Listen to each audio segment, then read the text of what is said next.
In this video, we will be discussing about the classification of amino acids. Amino acids are basically classified based on the amino groups and the carboxylic groups.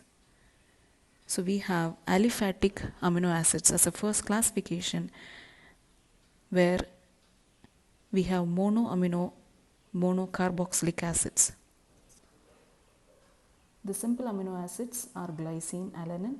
The branched chain amino acids are valine, leucine, isoleucine, and hydroxy amino acids are serine, threonine. And we have also sulfur containing amino acids in the same group, which are cysteine, cysteine, and methionine. Aspartic acid and glutamic acid comes under monoamino dicarboxylic acids, and arginine and lysine comes under diamino monocarboxylic acids.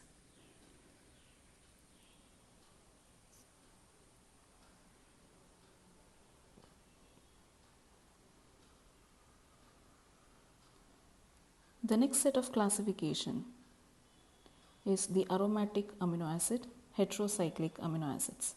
So those amino acids that contains an aromatic ring in their structure, they are called as aromatic amino acids. Examples are phenylalanine, tyrosine, and tryptophan.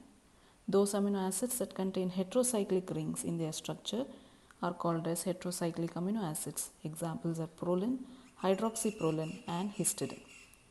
Amino acids are also formed as an intermediaries in metabolic pathways.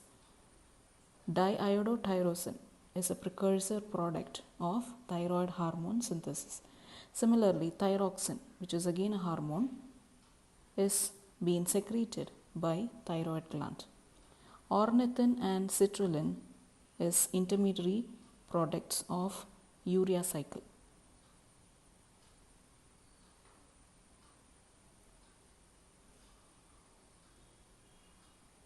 Based on the importance of amino acids, they are again classified as essential and non-essential amino acids.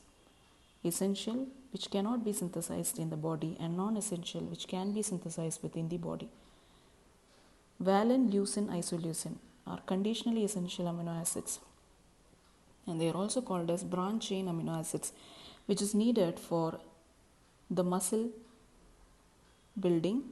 It is also needed as an energy source for muscles and also supports the muscle condition. And it is also an important amino acid which is required during physical activity or exercise. Essential amino acids always should be consumed through food because it is not being synthesized within the body.